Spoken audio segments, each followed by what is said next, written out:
Hai. Halo. Kelas 4B. Kami kelas 4B. Semangat. Bagaimana kabar kalian hari ini anak-anak? Semoga selalu dalam keadaan sehat dan selalu dalam lindungannya. Kali ini kita akan belajar tema 1, indahnya kebersamaan, subtema 1, keberagaman budaya bangsaku, pembelajaran 1. Tahukah kalian bahwa Indonesia terdiri atas banyak pulau, suku bangsa, tarian, rumah adat, serta agama? Yuk kita cari tahu lebih jauh tentang keberagaman itu. Indonesia terdiri atas berbagai macam suku bangsa dan budaya, namun tetap dalam satu wadah Negara Kesatuan Republik Indonesia. Keberagaman tersebut merupakan anugerah dari Tuhan Yang Maha Esa yang wajib kita syukuri. Berikut adalah bacaan tentang keberagaman budaya Indonesia yang berjudul Pawai Budaya. Pawai budaya sangat menarik bagi warga Kampung Babakan. Pawai ini selalu menampilkan keragaman budaya Indonesia. Udin dan teman-teman tidak pernah bosan menanti rombongan pawai lewat. Tahun ini mereka datang ke alun-alun untuk melihat pawai tersebut. Kakek Udin pun terlihat sabar menanti.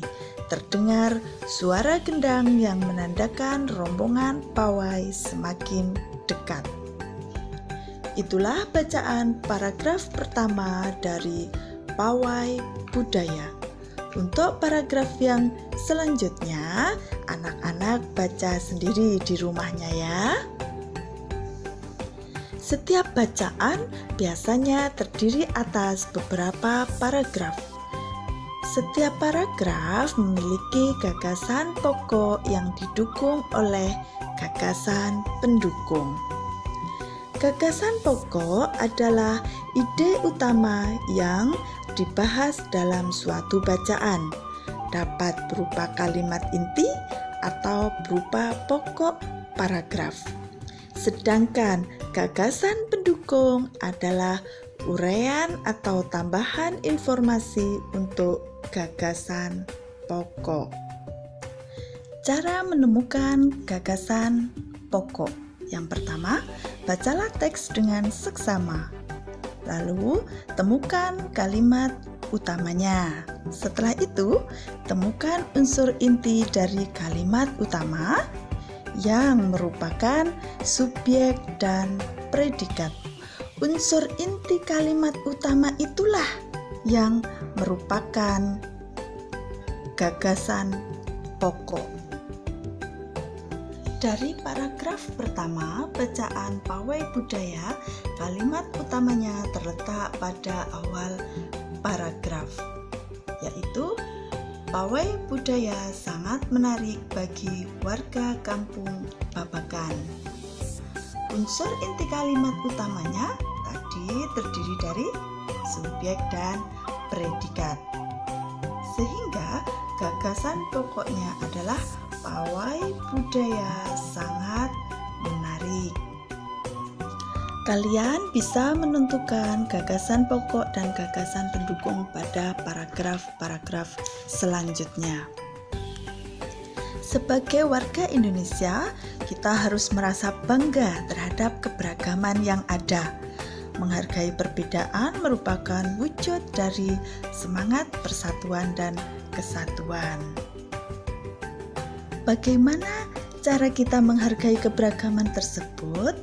Sikap menghargai keberagaman bisa dilakukan dengan cara bermain bersama dengan teman yang berlainan agama, toleransi, mempelajari kebudayaan daerah lain, menjadikan keberagaman sebagai kekayaan bukan kekurangan, dan menjadikan keberagaman memiliki banyak manfaat.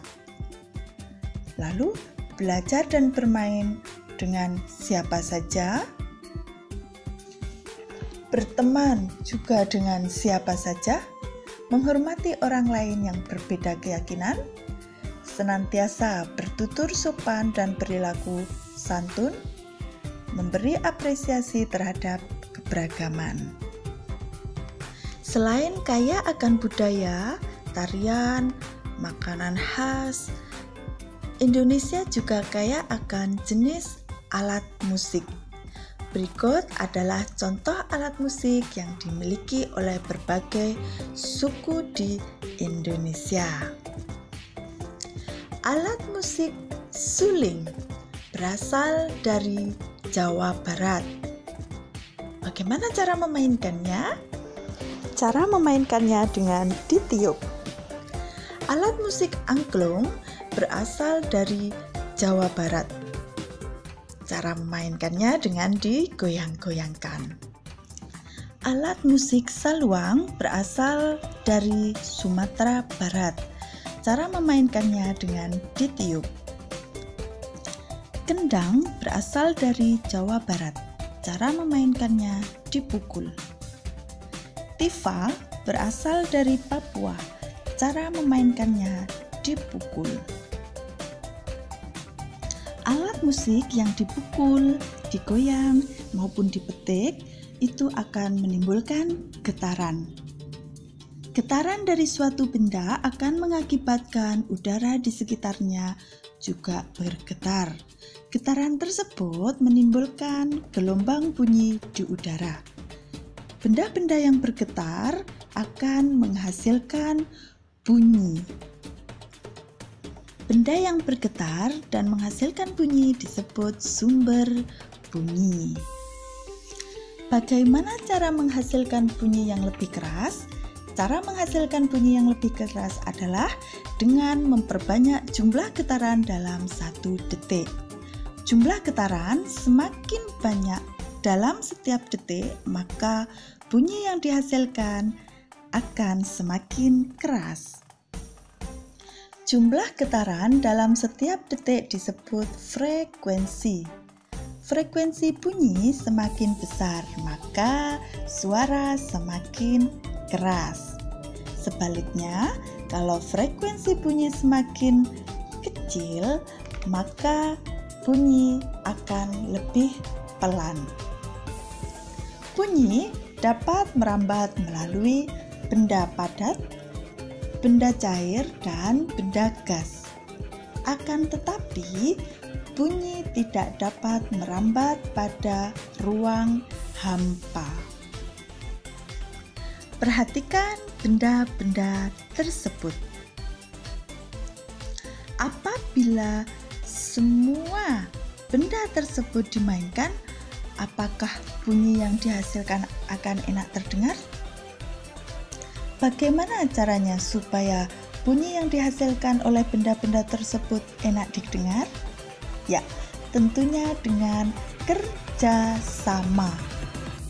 Dengan kerjasama yang baik, maka benda tersebut akan menghasilkan bunyi yang enak didengar. Dalam kehidupan sehari-hari, banyak perbedaan yang kita temui. Mulai dari perbedaan agama, suku, warna kulit, dan sebagainya. Sebagaimana halnya sebuah permainan musik yang terdiri atas berbagai alat.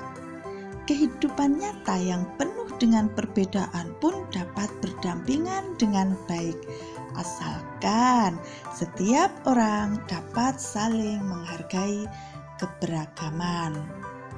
Begitulah materi kita hari ini. Semoga bermanfaat. Wabillahi taufiq walhidayah. Wassalamualaikum warahmatullahi wabarakatuh.